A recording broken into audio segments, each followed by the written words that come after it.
हैदर कर्रार रज़ी अल्लाह ताला इनकी ज़ात को लेकर और हज़रत अमीर मुआविया की ज़ात को लेकर टकराते हैं और सुन्नियों के अकीदे को ख़राब करने की कोशिश करते हैं, सुन्नियों के अकीदों को ख़राब करने की कोशिश करते हैं। एक तरफ हज़रत अली और हज़रत मुआविया, जंगें हुई हैं इनके दरमियान, लेकिन वो इज्तिहादी ख़ताएँ थी।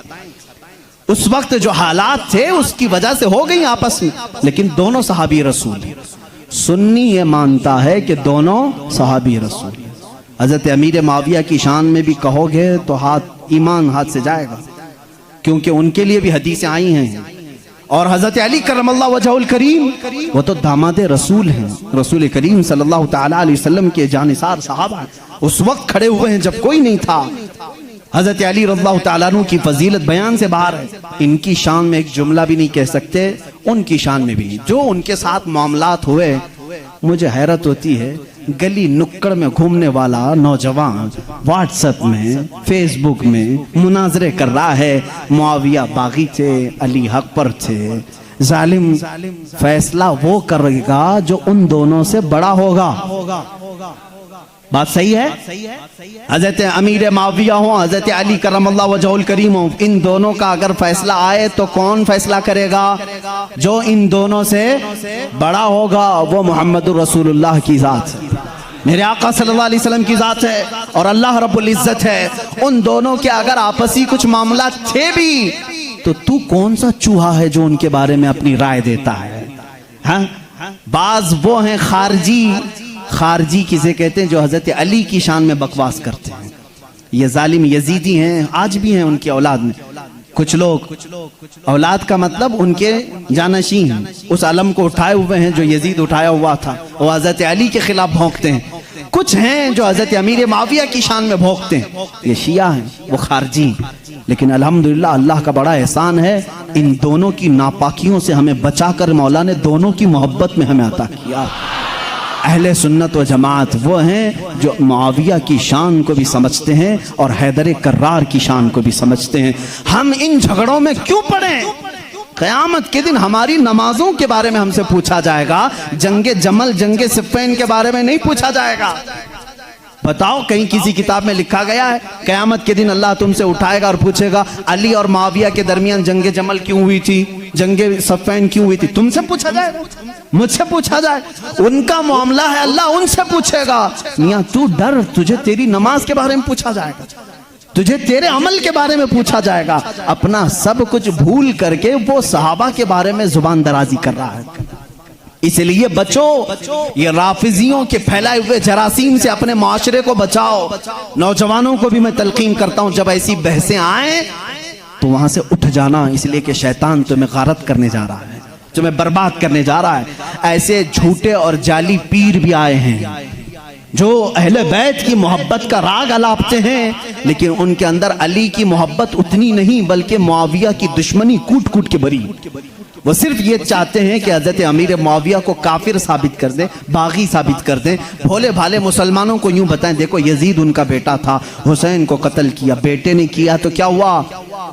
हजरत नूह अलैहिस्सलाम का बेटा भी काफिर निकला, क्या अल्लाह के नबी को ताना दोगे?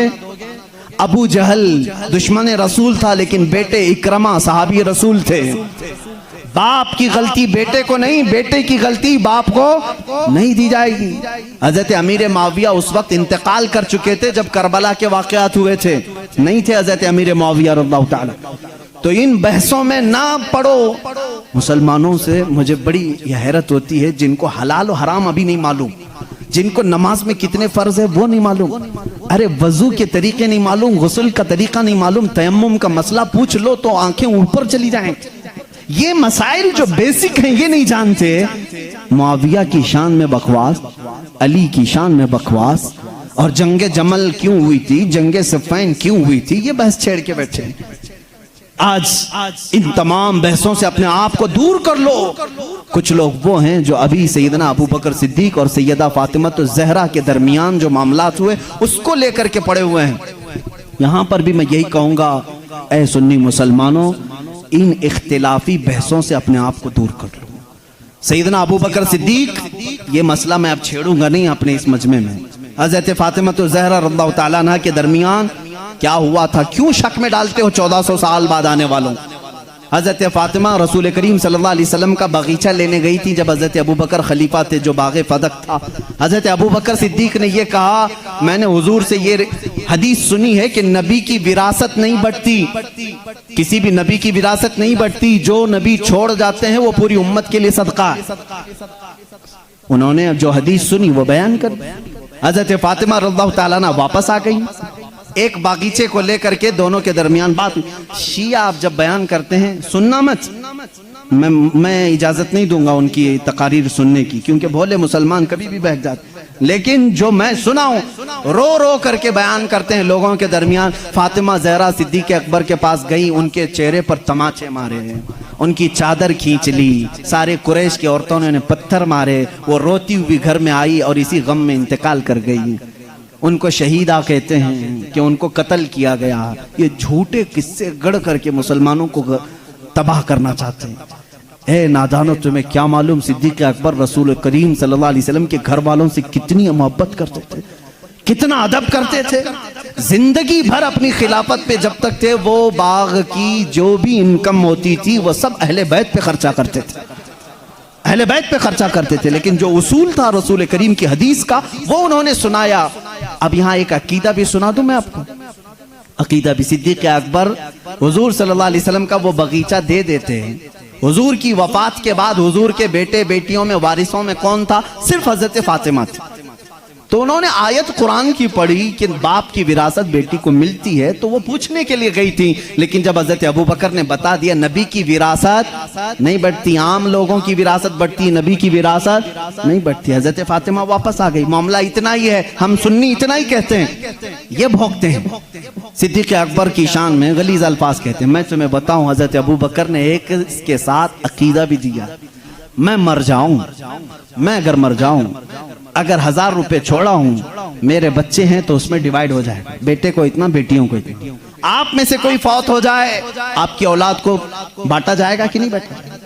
लेकिन मुझे बताओ, मैं जिंदा हूं अभी और मेरी विरासत अगर मेरे औलाद में बांटने के लिए आ जाओगे तो इसको विरासत नहीं कहते, इसको क्या कहते हैं? विरासत नहीं कहते। शरीयत कहती है विरासत मौत के बाद ही होगी।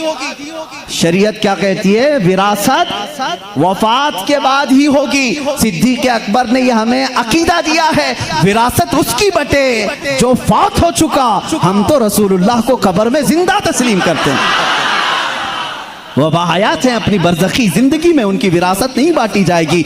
और यही से शरीयत हमें यह भी अकीदा देती है, हम कोई भी हो, हमारे इंतकाल के बाद हमारी बीवियों को इख्तियार है इद्दत गुजारने के बाद दूसरे से निकाह कर सकती है। वो बेवा को इजाजत है, मैं मर जाऊं, आप में से कोई फौत हो जाए, बीवियों को इख्तियार है इद्दत गुजारने के बाद दूसरे से निकाह कर सकती हैं। लेकिन शरीयत का कानून है, रसूलुल्लाह की जितनी बीवियां हैं पूरी उम्र भर कभी कोई दूसरा उनसे निकाह नहीं कर सकता, इसलिए कि उसूल है जिंदा शौहर की मौजूदगी में कोई दूसरा निकाह नहीं कर सकता। रसूल पाक अपनी कब्र में जिंदा हैं, इन अज़वाज मुतहरात के निकाह का ताल्लुक कब्र अतहर में भी बाकी है।